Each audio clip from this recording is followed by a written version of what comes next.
Hey, trotamundos, ¿qué tal? Yo soy Kurenai y aquí venimos a hablar de libros.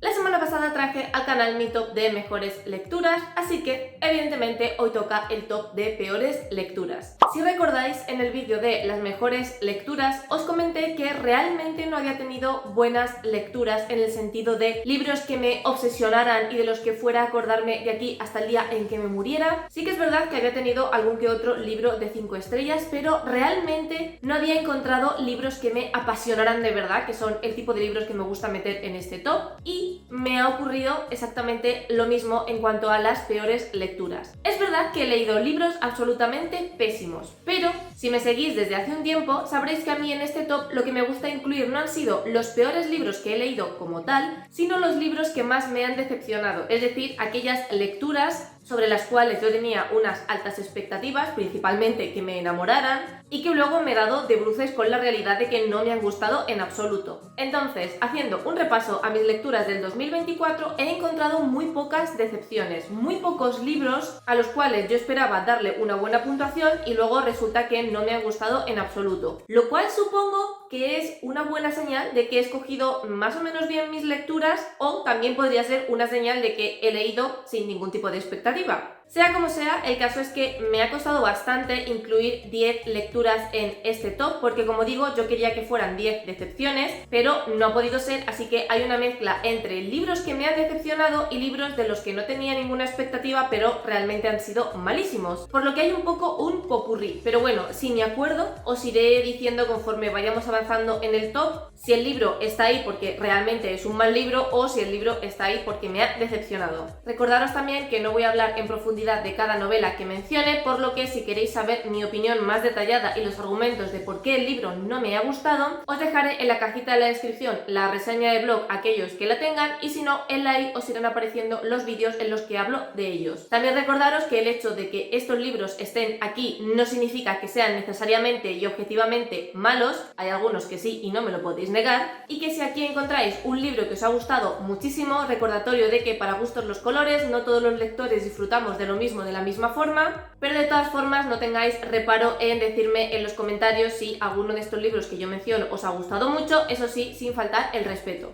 Vamos entonces con el top, y en el puesto número 10 he colocado una novela que yo sé que va a ser polémica porque es una obra de un autor muy querido y la obra en sí también es muy querida, muy conocida, pero es un libro que simplemente no ha terminado de congeniar conmigo. En este caso sí que es una decepción como tal, lo que pasa es que lo he puesto en el puesto número 10 porque hay libros peores dentro de este ranking, no tanto en decepción sino a la hora de cómo están escritos y ejecutados, pero sí que es cierto que es una novela de la que yo esperaba muchísimo más, y me refiero al Camino de los Reyes de Brandon Sanderson, que es la primera parte del Archivo de las Tormentas. El Archivo de las Tormentas es la obra magna de este autor, es la obra que todos los fans de Sanderson te recomiendan, es la obra que tienes que amar sí o sí si eres fan de Sanderson, pero es una obra que definitivamente no en absoluto con mi estilo, con lo que me gusta a mí leer en fantasía o directamente con lo que yo esperaba encontrarme en esta novela. Reconozco que en cuanto a nivel de complejidad, a nivel de trama, de personajes, de escritura, es de lo mejor que ha escrito Sanderson, y además aquí también se nota toda su trayectoria como autor desde que publicó Elantris, que fue su primera novela de fantasía, hasta que publicó El Archivo, que han pasado muchos años y ha pulido muchísimas cosas. Todo eso no lo voy a negar y entiendo perfectamente por qué es una de las sagas con mayúscula dentro de la fantasía y por qué es una de las obras más queridas del autor. Sin embargo, he de confesar que a mí me gustan más otras obras suyas, como por ejemplo La Primera Era de Nacidos de la Bruma o Trenza en el Mar Esmeralda, y lo que me ha pasado con este libro ha sido básicamente que se me ha hecho increíblemente lento. Ha habido personajes como Dalinar que nada más aparecer yo quería leerme todos sus capítulos en diagonal porque eran los capítulos más aburridos con diferencia, y aunque evidentemente no puede ser un libro ágil porque tiene más de 1000 páginas, aunque evidentemente tienes que tragarte un montón de información del mundo porque es el primer libro de una saga en un mundo muy complejo que el autor tiene que explicarte, a mí de verdad que esta novela se me hizo eterna y doy gracias a Dios por haberla leído en compañía, porque si lo hubiera leído leído yo sola habría tardado meses en terminarlo. De hecho, si hubiera empezado Sanderson con el archivo, probablemente nunca más habría querido leer nada más de este autor.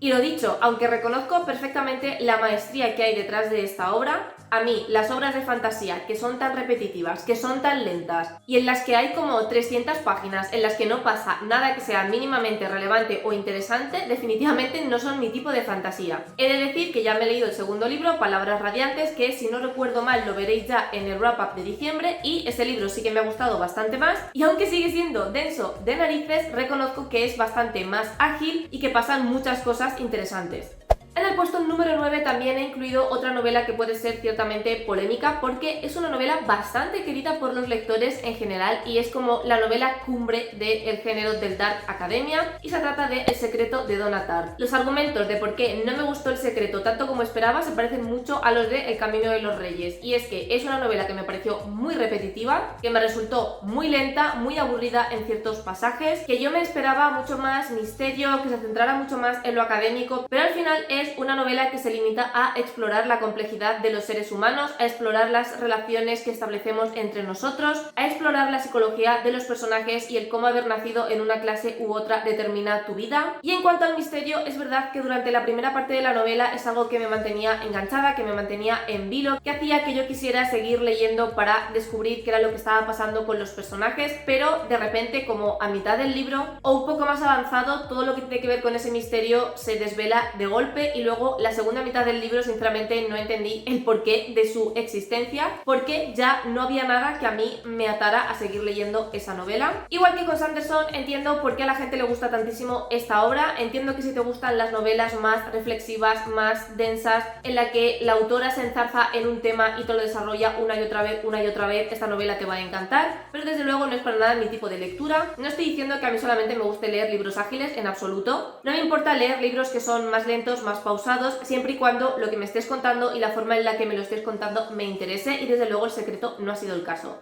Si en 10º puesto he incluido uno de mis autores favoritos de fantasía, pues en 8º lugar toca incluir otra de mis autoras favoritas de fantasía, que en este caso también ha sido una decepción, pero no tan decepcionante como los anteriores, aunque sí que está más elevada en el puesto porque desde luego me ha gustado menos que los libros que acabo de mencionar, y me refiero a Todos los hombres del rey, que es la segunda parte de Todas las hadas del reino de Laura Gallego. Este libro no me ha decepcionado tanto porque Todas las hadas del reino fue un libro que no me gustó en absoluto en su momento cuando lo leí, me gustó todavía menos cuando lo releí precisamente en 2024 para prepararme para esta nueva publicación, y por lo tanto yo ya sabía que Todos los hombres del rey no me iba a gustar especialmente, pero no imaginaba que no me iba a gustar tan poco. Y es que realmente no se siente como una secuela del primer libro porque, tal y como comentó la autora, ella tenía una idea en la cabeza para hacer una novela nueva que no tuviera nada que ver con el mundo de Todas las hadas del reino. Sin embargo, se dio cuenta de que esa idea no se sostenía por sí sola y de que no tenía forma de desarrollarlo y convertirlo en una novela, así que como esa idea principal se asemejaba a lo que ya contó en Todas las hadas del reino, pues decidió convertirlo en una segunda parte. Para mí esto fue un fallo garrafal porque eso hizo que las decisiones de la autora se basaran solo y exclusivamente en forzar conexiones entre ambos libros, por lo que aunque en el segundo libro aparecen personajes nuevos, estos personajes nuevos la autora decide inventarse conexiones sacadas de la manga que los relacionen con el primer libro. La trama tampoco tiene sentido ninguno, las subtramas son increíblemente aburridas, este libro se me hizo eterno. Mira que me gusta cómo escribe Laura Gallego y mira que sus libros en general me gusten más o menos, me los puedo leer tranquilamente en una tarde, pero de verdad que este libro se me hizo tedioso a más no poder. No me interesó ningún personaje, si acaso se salvaba un poco la protagonista, pero solo a veces, y el coprotagonista que termina convirtiéndose en su interés romántico. Las relaciones de romance que existen en este libro no tienen ni pies ni cabeza, surgen de la nada, pero bueno, tampoco me sorprende porque sucedía lo mismo con la primera parte. Luego la autora decide coger a un personaje del primer libro y convertirlo en la villana, en plan,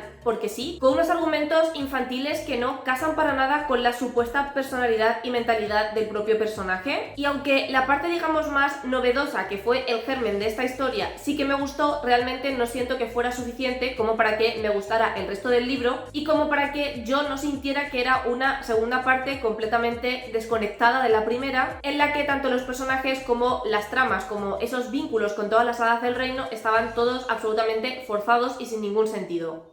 En séptimo lugar tengo De lobos y dioses de Marina Tenatena. Este libro fue medio decepción, medio no. Fue decepción simplemente porque yo he escuchado hablar verdaderas maravillas de Marina Tenatena y es una de las grandes voces del panorama español en la actualidad, aunque creo que no es lo suficientemente conocida y por lo tanto yo tenía expectativas altísimas con cualquier novela realmente que me leyera de la autora, pero creo que no he empezado con ella con el mejor género, porque es verdad que la mayor parte de alabanzas que he escuchado hacia sus libros no estaban dentro de la fantasía, sino más bien dentro de la ficción, del realismo mágico, de un poco el terror, y yo decidí meterme en su vertiente más de fantasía juvenil y creo que me ha salido el tiro bastante por la culata, porque de hecho recientemente acabo de terminar otra novela suya también enmarcada dentro del género de literatura juvenil y tampoco me ha entusiasmado tanto. Pero bueno, centrándome en De lobos y dioses, aunque sí que es literatura juvenil, la siento excesivamente juvenil, en el sentido de que la escritura me pareció muy plana, los personajes me parecieron muy planos, la trama me pareció muy plana, y aunque sí que había elementos interesantes, como esos dioses que pululan por ahí, las leyendas que asociamos con los nativos americanos, y cómo todo ello se entremezcla, es como que esa idea estaba muy bien, pero la forma en la que la autora lo ejecutó me resultó demasiado simplona.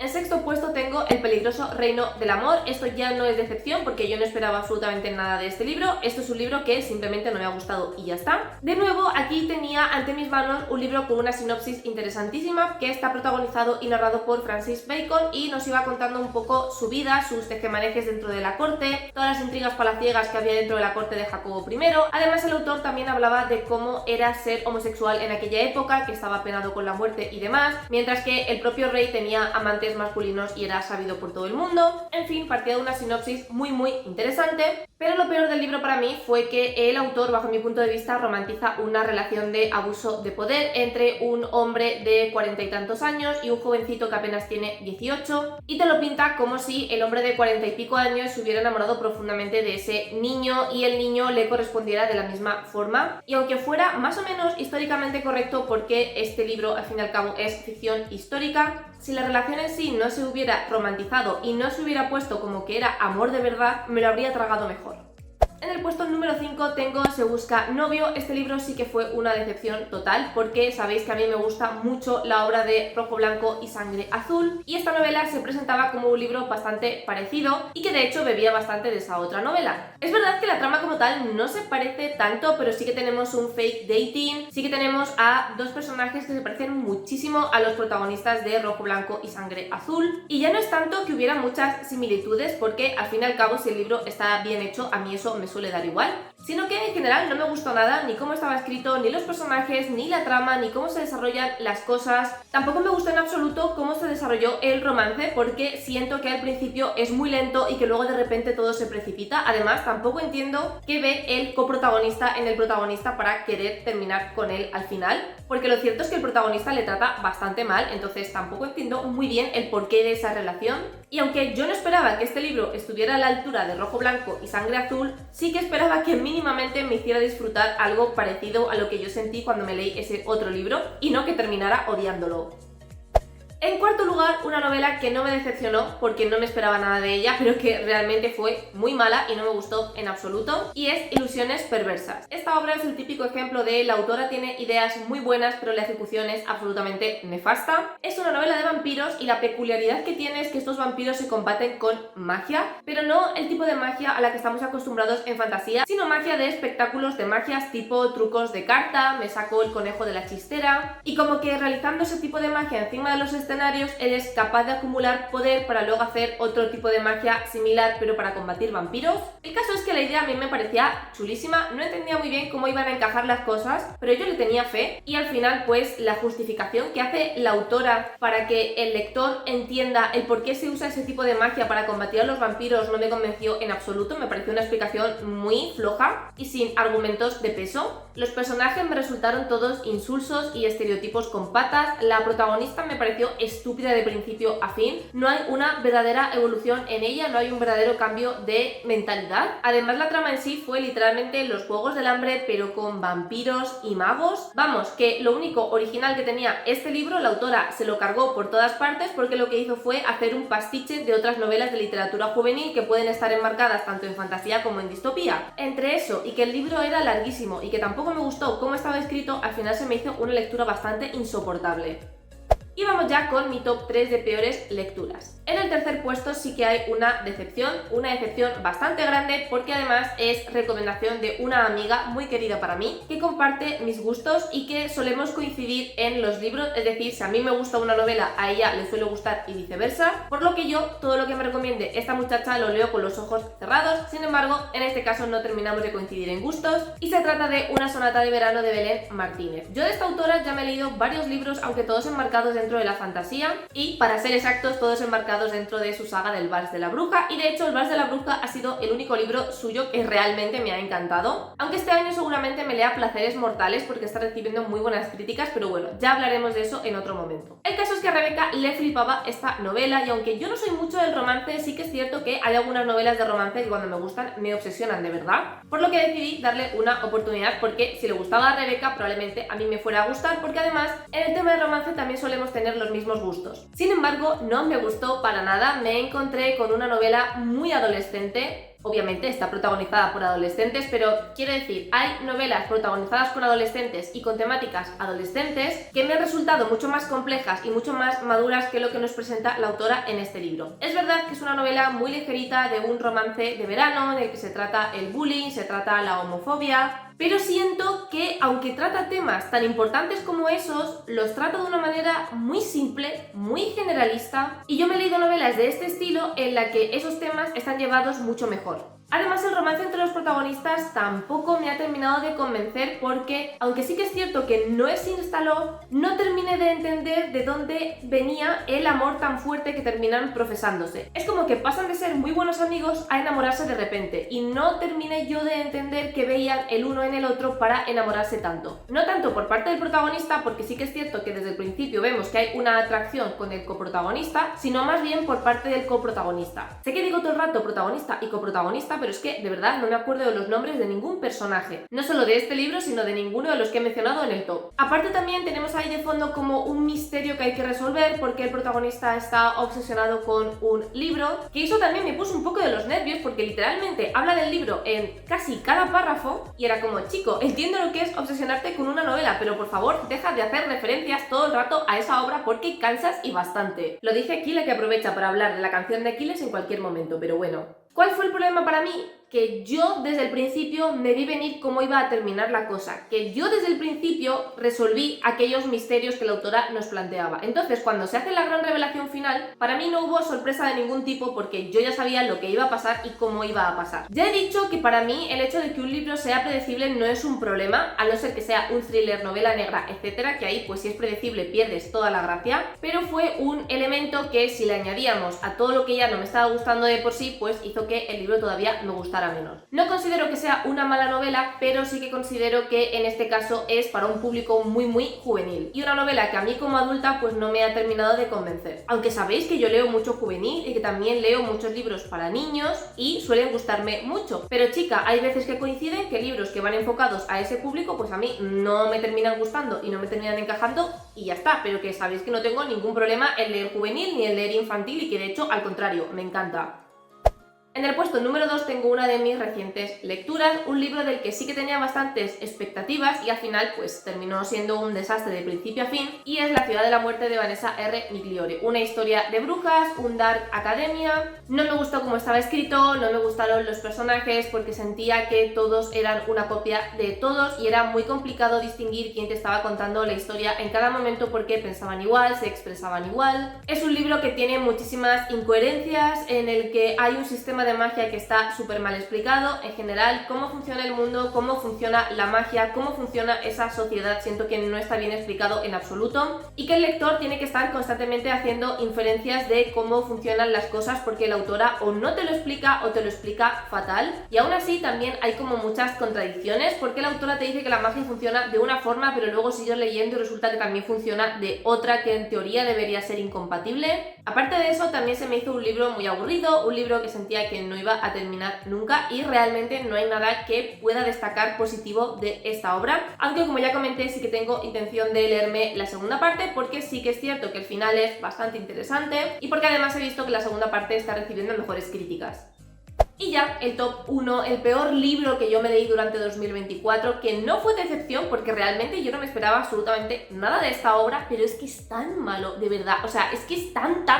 malo, que si pudiera ponerle 0 estrellas se las pondría, porque de este libro sí que lo rescato absolutamente nada. Y es el famoso Un corazón por Navidad, este libro que se vendió durante el mes de diciembre como un calendario de Adviento en el que tenías 24 capítulos y tenías que ir abriendo uno cada día de diciembre. En fin, yo creo que a estas alturas todos y todas conocéis esta novela, si se puede llamar novela porque no creo ni siquiera que merezca ese calificativo, pero bueno. De este libro sí que tenéis un vídeo específico donde lo destripo de principio a fin, que os dejaré por aquí, por la i, pero así como resumen, este libro está protagonizado por personajes que tienen 20 años, pero que se comportan como si tuvieran 12 y que a su vez está escrito por una señora que aparenta tener 6 años y que parece que ha escrito su primer fanfic en Wattpad. La historia no tiene sentido, el background de los personajes no tiene sentido, los diálogos parecen conversaciones que tenía yo con mis amigas cuando iba a primaria, pero metiendo temas como el abuso sexual. No hay ni un solo personaje que actúe de forma coherente en esta novela. Lo único que realmente se puede destacar es